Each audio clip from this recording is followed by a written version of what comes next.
Hello दोस्तों, नमस्कार। आगाज आईएएस में आप सभी का स्वागत है।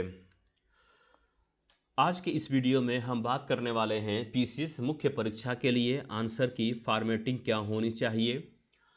दूसरा ये है कि हमारी फॉर्मेटिंग कितनी बेहतरीन होनी चाहिए कि हम एग्जाम में हाई स्कोर कर सकें। तो इसके लिए हमने बनाया हुआ है कि किसी भी आंसर में कौन कौन से कंपोनेंट होते हैं जिस पे हमें ज़्यादा फोकस करने की ज़रूरत है। तो कोई भी आंसर हो पीसीएस के लिए चाहे यूपीएससी के लिए, एक अच्छे आंसर के लिए ये चार कंपोनेंट होते हैं। कौन कौन से होते हैं? तो पहले नंबर पर स्पीड होनी चाहिए, स्ट्रक्चर होना चाहिए उस आंसर का, कंटेंट्स, और लास्ट में है वर्ड लिमिट। यदि आपने आंसर लिखते समय इन चारों कंपोनेंट्स पर महारत हासिल कर लिया तो निस्संदेह आपका आंसर एक बेहतरीन आंसर बनेगा। अब वो बेहतरीन आंसर कैसे बनेगा, हम इस सारे कंपोनेंट्स को एक एक करके डिस्कस कर लेते हैं कि क्यों ये चार कंपोनेंट ही होते हैं एक बेहतरीन आंसर के लिए। तो सबसे पहले हम आते हैं स्पीड पर कि why do we need of speed, कि हमको स्पीड की ज़रूरत क्यों पड़ती है। तो आइए हम देखते हैं कि हमको स्पीड की ज़रूरत क्यों है। तो स्पीड की ज़रूरत इसलिए है कि यदि हम जीएस की बात करें, पीसीएस मुख्य परीक्षा में जो चैलेंज होता है समय का यानी कि स्पीड का, वो जीएस के पेपर में होता है। जीएस का पेपर फर्स्ट से लेकर के जीएस का पेपर ये 6 पेपर तक होता है और सभी जीएस के पेपर में 20 क्वेश्चन होते हैं यानी कि 20 क्वेश्चन होते हैं। अब इस 20 क्वेश्चन को यदि हम डिवाइड करेंगे तो इसमें जो 10 क्वेश्चन होते हैं वो 8 नंबर के होते हैं और इसमें से जो 10 क्वेश्चन होते हैं वो 12 नंबर के होते हैं। जो 8 नंबर के क्वेश्चन होते हैं उनको 125 शब्दों में लिखना होता है और जो 12 नंबर के क्वेश्चन होते हैं उनको 200 शब्दों में लिखना होता है। अब इन 20 क्वेश्चन को पूरा करने के लिए जो हमारे पास टाइम निर्धारित है वो है 3 घंटे का, यानी कि 3 आवर्स का टाइम है। 3 आवर्स का मतलब ये हुआ कि हमारे पास 180 मिनट का टाइम है, यानी कि इन 180 मिनट में हमको ये 20 क्वेश्चन कंप्लीट करने हैं।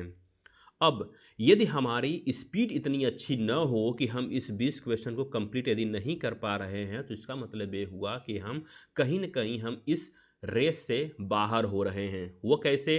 आइए इसको एक एग्जाम्पल से समझते हैं। जैसे कि यदि आपकी स्पीड बेहतरीन नहीं है और आपके हर पेपर में 1 से 2 क्वेश्चन छूट जा रहे हैं, तो यदि 1 से 2 क्वेश्चन छूट रहे हैं हर पेपर में तो इसका मतलब ये हुआ कि 6 पेपर हैं जीएस के, तो सब मिला जुला के आपका छूटेगा 8 से लेकर के 10 क्वेश्चन छूट जा रहा है मान लिया। और यदि 8 से 10 क्वेश्चन छूट रहा है और यदि ये 12 नंबर का क्वेश्चन छूट रहा है तो इसका मतलब ये हुआ कि आपका 12/96 यानी कि नियरली अबाउट ये 100 नंबर का क्वेश्चन तो आपका छूट जा रहा है।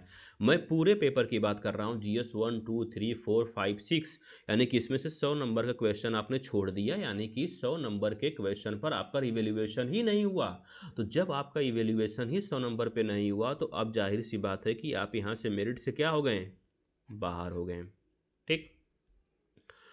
अब सवाल अब ये आता है कि आखिर हमारी स्पीड कितनी होनी चाहिए कि हम इन 20 क्वेश्चन को कंप्लीट कर सकें। तो आइए हम ये देख लेते हैं कि हमारी स्पीड क्या होनी चाहिए। तो आइए हम व्हाट पर बात कर लेते हैं कि यानी हमारी स्पीड क्या होनी चाहिए। तो स्पीड के लिए यदि हम मैथ लगाएं तो मैथमेटिक्स के हिसाब से कि जो ये 125 वर्ड जिसको लिखना है, यानी कि जो ये 8 मार्क्स के जो क्वेश्चन है इसको हमारे पास आएंगे 7 मिनट का समय आएगा और जो ये 200 शब्दों के जो क्वेश्चन हैं जो 12 नंबर के हैं इनको लिखने के लिए हमारे पास 11 मिनट का समय मिलेगा, यानी कि इसको यदि हम डिवाइड करें। लेकिन याद रखें कि ये आपने जो डिवीजन किया है ये मैथमेटिकल डिवीजन है, 7 मिनट का 11 मिनट का। और यदि आपने ऐसा अगर डिवीजन किया एक बार फिर से आप प्रॉब्लम में चले जाएंगे। वो कैसे? कि ये जो 7 मिनट रखा गया है ये इसलिए रखा गया है क्योंकि आप घर पे जो प्रैक्टिस करते हैं वो अमूमन आपको क्वेश्चन आ रहे होते हैं जिसके जिसके बारे में हम आप अवेयर रहते हैं। ठीक उसी तरह से यहाँ पे जो 11 मार्क्स का क्वेश्चन है, 11 मिनट का जो क्वेश्चन है यानी जो 12 मार्क्स का होता है इसके बारे में भी आप काफ़ी हद तक अवेयर होते हैं। लेकिन जब आप एग्जाम में जाते हैं तो एग्जाम में क्या होता है कि जो यहाँ से जो 10 क्वेश्चन पूछे जा रहे हैं, इस 10 क्वेश्चन में से 7 क्वेश्चन ऐसे होते हैं कि जो पढ़ा हुआ होता है, जिसका कंटेंट हमको पता होता है, लेकिन उसमें से जो 2 से 3 क्वेश्चन हमको जरूर ऐसे मिलते हैं जिनके बारे में हमको कोई क्लियर आइडिया नहीं होती है। तो जब आपको 2 से 3 क्वेश्चन जब आपको क्लियर आइडिया ही नहीं है और आप सभी के लिए यदि 7-7 मिनट का यदि आप टाइम अलॉट कर देंगे, तो इसका मतलब ये हुआ कि यह जो 2 से 3 क्वेश्चन होंगे ये आपके कमजोर रह जाएंगे। अब इसके लिए आप क्या करेंगे, आप समय कहाँ से लाएंगे? तो समय का मतलब ये हुआ कि जो क्वेश्चन आप आ रहा है, जो क्वेश्चन आपको आ रहा है, क्लियरली आ रहा है, तो उसके लिए आप प्रैक्टिस 7 मिनट पे न करके आप उसकी प्रैक्टिस करिए 6 मिनट पे। जब आप 6 मिनट पर प्रैक्टिस करेंगे तो यहाँ से आपको 7 मिनट का समय बच जा रहा है। और इस 7 मिनट के टाइम पर यदि ज़रूरत पड़ रही है कि जो क्वेश्चन आपको नहीं आ रहे हैं, यदि उसमें 1 मिनट या 2 मिनट यदि आपको एक्स्ट्रा देने की भी ज़रूरत पड़ रही है, तो आप आराम के साथ ये एक्स्ट्रा टाइम उसके लिए दे सकते हैं। क्योंकि जब क्वेश्चन आपको नहीं आ रहा होता है या डिफ़िकल्ट होता है, तो उसके लिए आपको ब्रेन स्टॉर्मिंग करनी होती है, सोचना पड़ता है, कंटेंट रिकॉल करने पड़ते हैं, तो वह 1 से 2 मिनट वो कंटेंट रिकॉल करने में काम आएगा। फिर भी आपके पास टाइम बचा रहेगा, यहाँ पे 2 से 3 मिनट का, बस टाइम कम नहीं पड़ेगा। बशर्ते आपको क्या करना है कि आपकी जो प्रैक्टिस है वो 7 मिनट पे न करके अब आपको प्रैक्टिस कितने पे करनी है, तो 6 मिनट पे करनी है। क्योंकि याद रखें कि आप यहाँ पे जो प्रैक्टिस कर रहे हैं वो मात्र 125 शब्दों के लिए कर रहे हैं, लेकिन जब आप यूपीएससी का एग्जाम देंगे तो यूपीएससी के मेंस में ये प्रैक्टिस आपकी 150 वर्ड्स पे होती है। यदि आप उस रेशियो से निकालेंगे तो 125 शब्द 6 मिनट में बड़े आसानी के साथ लिखे जा सकते हैं। हाँ, ये ज़रूर है कि ये पहली बार में नहीं होंगे, लेकिन जब भी आप प्रैक्टिस करेंगे 30-40 क्वेश्चन लिखेंगे तो आराम के साथ आप यहाँ पे इसको अचीव कर सकते हैं। ठीक उसी तरह से जो आपका ये लॉन्ग आंसर हुआ, जो 200 शब्दों में लिखना है, जो 12 मार्क्स का क्वेश्चन है, 11 मिनट का समय है, आप इसको 11 मिनट का समय अलॉट नहीं करेंगे। आप इसको अलॉट करेंगे, जबकि प्रैक्टिस होगी वो प्रैक्टिस 10 मिनट की होगी। और एक्स्ट्रा जो टाइम 1 मिनट का बच रहा है वो आप उन क्वेश्चंस पे लगाएंगे जो 2 से 3 क्वेश्चन ऐसे जरूर होंगे जिनके बारे में आपके पास कोई क्लू नहीं होगा, कोई जानकारी नहीं होगी, लेकिन क्वेश्चन को हर हाल में अटेम्प्ट करना है। याद रखें कि ये मेंस का पेपर है और मेंस में कोई भी क्वेश्चन छोड़ना मतलब आत्मघाती साबित होगा। इसलिए किसी भी क्वेश्चन को न छोड़ें, उसमें ज़रूर कुछ ना कुछ लिखें। क्योंकि आप इतने दिन से पढ़ते आ रहे हैं, मेंस की तैयारी कर रहे हैं, तो आपके पास इतना कंटेंट जरूर होगा कि आप एटलीस्ट उसके उस क्वेश्चन के डायरेक्शन में कुछ न कुछ तो लिख सकते हैं। यदि आप बहुत बेहतरीन नंबर नहीं पाएंगे तो 2 से 3 नंबर जरूर पा जाएंगे। और 2 से 3 नंबर पाना है 2 क्वेश्चन में, आपका 5 से 6 नंबर हो जाएगा। और ऐसे कर करके आपके पास 6 पेपर हैं तो 5 6 के 30-35 नंबर इंक्रीज होगा, जो आपके मेरिट के लिए, आपके रैंक इंप्रूवमेंट के लिए काफ़ी फायदेमंद साबित होगा। तो इसीलिए जो आपकी प्रैक्टिस है वो किस पे करेंगे, तो 10 मिनट पे। जो बच रहा है एक्स्ट्रा 1 मिनट का टाइम वो लगाएंगे उन 2 से 3 क्वेश्चन पे लगाएंगे जिनके बारे में आपके पास कोई आइडिया नहीं है या लेस आइडिया है, वो ब्रेन स्टॉर्मिंग में लगाएंगे, सोचने में लगाएंगे। ठीक, इसके अलावा क्या करना है कि हर हाल में जो आपका पेपर है वो 175 मिनट में ख़त्म कर लेना है। यानी कि जब बेल लगने वाली होती है, जब बेल लग जाती है आखिरी में, उसके बाद कुछ नहीं लिखा पाता है, सब कुछ चिंता में चला जाता है, गिल्ट में चला जाता है। इसीलिए बेल लगने तक सारा काम कंप्लीट कर लें। और लास्ट का जो 5 मिनट का जो समय बच जाता है, उस 5 मिनट में केवल आप एक बार सरसरी निगाह से पूरे क्वेश्चन को एक बार देख लें, 1 to 20 को देख लें, कहीं पर हाईलाइट करना भूल गए हो या अंडरलाइन करना भूल गए हो तो उसको अंडरलाइन कर दें। जो भी वर्क करना हो आप इस 5 मिनट में कर सकते हैं, लेकिन कोशिश ये करें कि लास्ट के 5 मिनट में आपको लिखने के लिए कुछ बचे ही ना। आपकी प्रैक्टिस इतनी स्ट्रांग होनी चाहिए। वंस अगेन आई रिपीट कि जो 125 शब्दों के जो क्वेश्चन है उनकी प्रैक्टिस आप 6 मिनट पे करिए। जो 200 शब्दों के जो क्वेश्चन है उनकी प्रैक्टिस आप 10 मिनट में करिए। बाकी का जो समय बच रहा है 1 मिनट का, वो आप लगाइए उन क्वेश्चन में जिसके बारे में आपको जानकारी कम है या जानकारी नहीं है। ब्रेन स्टॉर्मिंग में लगाइए, कंटेंट को रिकॉल करने में लगाइए। आप इस तरह से यदि चलेंगे तो डेफिनेटली आपकी स्पीड इंप्रूव होगी और आप 20 क्वेश्चन को अटेम्प्ट कर लेंगे। तो 20 क्वेश्चन को अटेम्प्ट करने का मतलब ये हो गया कि मेंस एग्जाम की जो रेस है, एटलीस्ट हर एक पेपर के रेस को आप कंप्लीट कर लेंगे। तो याद रखें, रेस कंप्लीट करना जरूरी है। यदि आप रेस ही नहीं कंप्लीट कर पा रहे हैं, फिर आपके कंटेंट का, आपके नॉलेज का, आपके स्ट्रक्चर का कोई मतलब नहीं है, उसका कोई फायदा नहीं है, सब धरा का धरा रह जाएगा। तो हम पहले दफा हम बात कर लिए कि स्पीड हमारे लिए क्यों जरूरी है। दूसरे नंबर पर हम आते हैं कि स्ट्रक्चर, कि हमारी स्ट्रक्चरिंग कैसी होनी चाहिए। तो आइए हम देख लेते हैं कि कोई भी आंसर हो, उस आंसर की स्ट्रक्चरिंग हमारी 3 तरह से होनी चाहिए। कि पहले हम क्या लिखेंगे, तो इंट्रो लिखेंगे, ठीक। इंट्रो लिखने के बाद हम क्या लिखेंगे, तो बॉडी लिखेंगे, और लास्ट में हम क्या लिखेंगे, तो कंक्लूजन। अब यहाँ पे सवाल ये आता है कि इंट्रो, बॉडी, कंक्लूजन लिखना जरूरी है। तो इसका आंसर है यस। कुछ क्वेश्चन ऐसे हो सकते हैं, 2 या 3 क्वेश्चन, जिसमें यदि आप इंट्रो नहीं लिखेंगे तो चल जाएगा, लेकिन अधिकतम क्वेश्चन ऐसे होते हैं जिसमें इंट्रो, बॉडी, कंक्लूजन जरूर लिखें। वो ऐसा इसलिए, इंट्रो से क्या होता है कि उस आंसर की, जो आप आंसर लिखने जा रहे हैं, उसकी एक डायरेक्शन तय हो जाती है। इंट्रो से ये होता है कि आपने उस क्वेश्चन को समझ लिया है और इसका इम्पैक्ट एग्जामिनर पर यह पड़ता है कि आपको कुछ आ रहा है इसके बारे में, यानी कि इसका एक पॉजिटिव इम्पैक्ट पड़ता है, इसलिए इंट्रो देना जरूरी होता है। बॉडी में क्या होता है कि जो भी डायमेंशन पूछे जा रहे हैं, उन सारे डायमेंशंस को आपको कंप्लीट करना है, कोई भी डायमेंशन छोड़ना नहीं है। कभी कभी ऐसा होता है कि जो कुछ डायमेंशन हिडन होते हैं, आपको उस हिडन डायमेंशन को भी लिखना होता है। कंक्लूजन क्यों जरूरी है, तो कंक्लूजन से क्या होता है कि एक क्लोजर का सेंस आता है, जिसका एग्जामिनर पर इम्पैक्ट ये पड़ता है कि हाँ, अब ये आंसर क्या हो गया है, खत्म हो गया है। आपको एक बैलेंस्ड अप्रोच बनती है, आपका एक ऑप्टिमिस्टिक कंक्लूजन होता है, जिसका ये फायदा होता है कि आपका आंसर एक राइट डायरेक्शन में जा रहा है, फिर आप ऑप्टिमिस्टिक हैं, पॉजिटिव टोन के साथ आप कंक्लूजन लिख रहे हैं।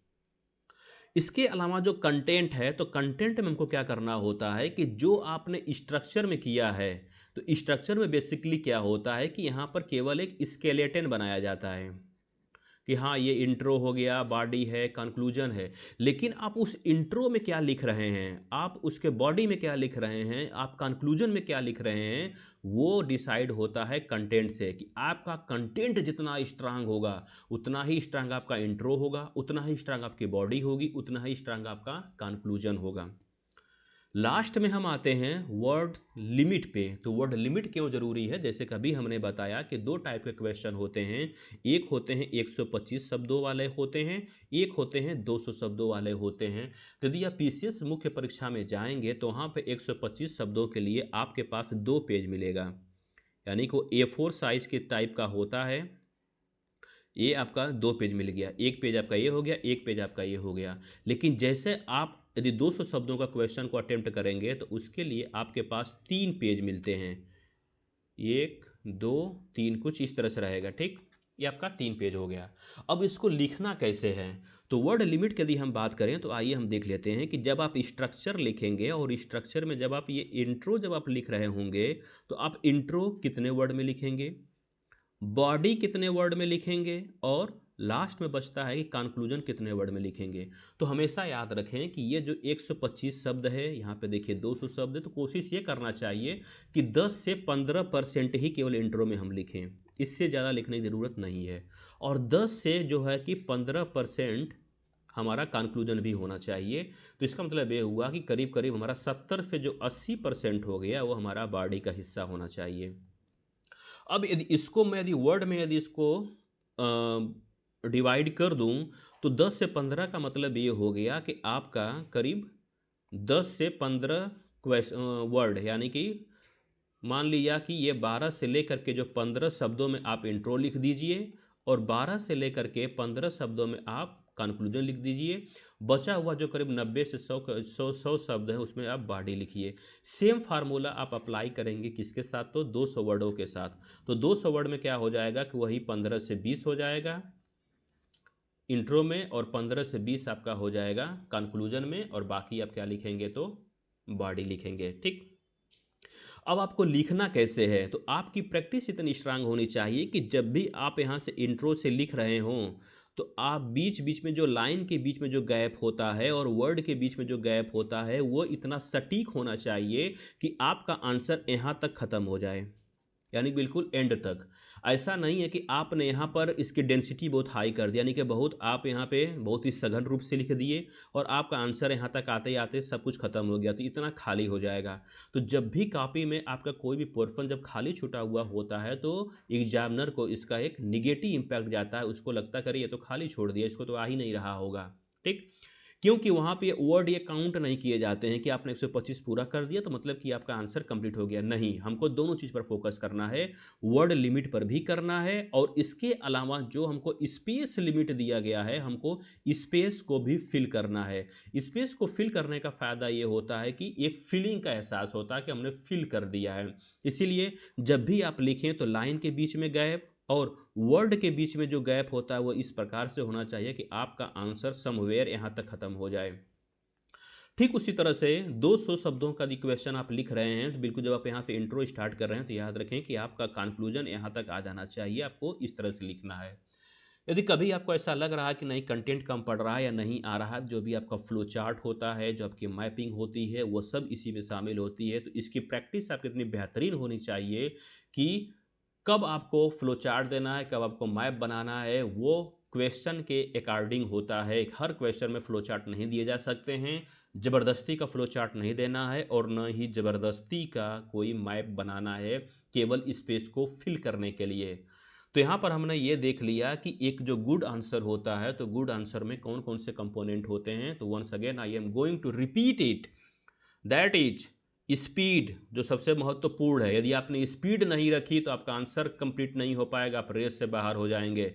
स्ट्रक्चर जरूरी है, उसके अलावा कि आप उस स्ट्रक्चर में क्या लिख रहे हैं तो कंटेंट से आएगा। और ये हो गया आपका वर्ड लिमिट। इसको मैं एक एनालॉजी से समझा सकता हूँ, जैसे कि यदि आपको घर बनाना है तो घर बनाने के लिए जो डिजाइन होती है, जो आप इंजीनियर से बनवा के लेके आते हैं, वो डिजाइन क्या है, वही डिजाइन स्ट्रक्चर है। और आप उस डिजाइन में आप किससे बनवा रहे हैं, ईंट से बनवा रहे हैं, सीमेंट कौन सी लगा रहे हैं, कौन सी सरिया लगा रहे हैं, इट्सेट्रा, वो आपका कंटेंट से बनता है। और आपका जो घर है वो कितने स्क्वायर फिट में रहेगा, कितनी स्टोरी में रहेगा, वो आपकी वर्ड लिमिट तय होती है। ये इस तरह से हो गया। अब यदि आपने इन तीनों पे, यदि आपने इन चारों कंपोनेंट पे अच्छे से दिया, आपने वर्क कर लिया है तो no doubt you are going to nail it.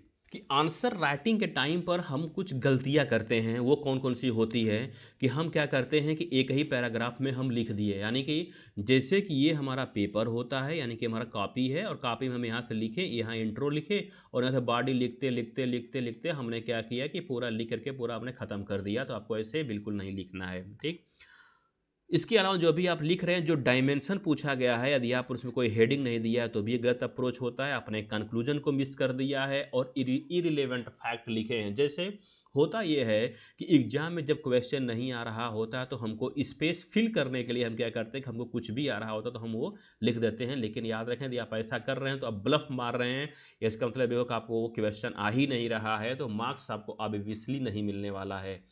मुख्य परीक्षा के लिए याद रखें कि आपका कंटेंट चाहे कितना ही अच्छा क्यों ना हो, लेकिन उसका प्रेजेंटेशन, उसकी फॉर्मेटिंग यदि पुअर है तो मार्क्स अल्टीमेटली आपको पुअर ही मिलेगा। इसके अलावा यदि आपने सब कुछ अच्छे से कर लिया है तो कुछ अदर पॉइंट्स होते हैं जिस पर आपको फोकस करेंगे तो आधे नंबर जरूर बढ़ जाएंगे। वो है अंडरलाइन कीवर्ड्स, यानी कि आपके आंसर में जो भी कीवर्ड्स हैं, जो भी इंपॉर्टेंट दिख रहा है आप उसको अंडरलाइन करें। यदि आप लिखते समय नहीं कर पा रहे हैं तो लास्ट में जो 5 मिनट जो आप बचा रहे हैं, जैसे कि मैंने पहले बताया है, तो आप उसमें ये अंडरलाइन कर सकते हैं। फ्लो चार्ट हो गया या कोई बॉक्स बनाना है, जो क्वेश्चन की डिमांड हो तो आप फ्लो चार्ट वहाँ पे जरूर दें। फ्लो चार्ट कब और किस सिचुएशन में देना है, इसके लिए मैं एक अलग से वीडियो लेकर के आऊँगा जिसमें मैं बताऊँगा कि पूरे आंसर की स्ट्रक्चरिंग कैसे की जाती है, वो सब कुछ बताऊँगा नेक्स्ट वीडियो में। यदि आपके पास कोई कॉन्स्टिट्यूशनल लैंग्वेज हो तो इसको ज़रूर मेंशन करें। इससे क्या होगा कि वेट, आपके आंसर का वजन बढ़ जाता है। स्टेट स्पेसिफिक एग्जाम्पल दीजिए, जैसे यदि आप इसमें पीसीएस के एग्ज़ाम देने जा रहे हैं तो जो भी आप एग्जाम्पल दें वो यूपी से संबंधित दें, न कि आपने किसी दूसरे स्टेट का दे दिया। आप यूपी से देंगे तो आपको लगेगा, यानी कि एग्जामिनर को लगेगा कि आपने अपने स्टेट के बारे में काफ़ी अवेयर हैं। So that's all for today. Thank you. Have a nice day.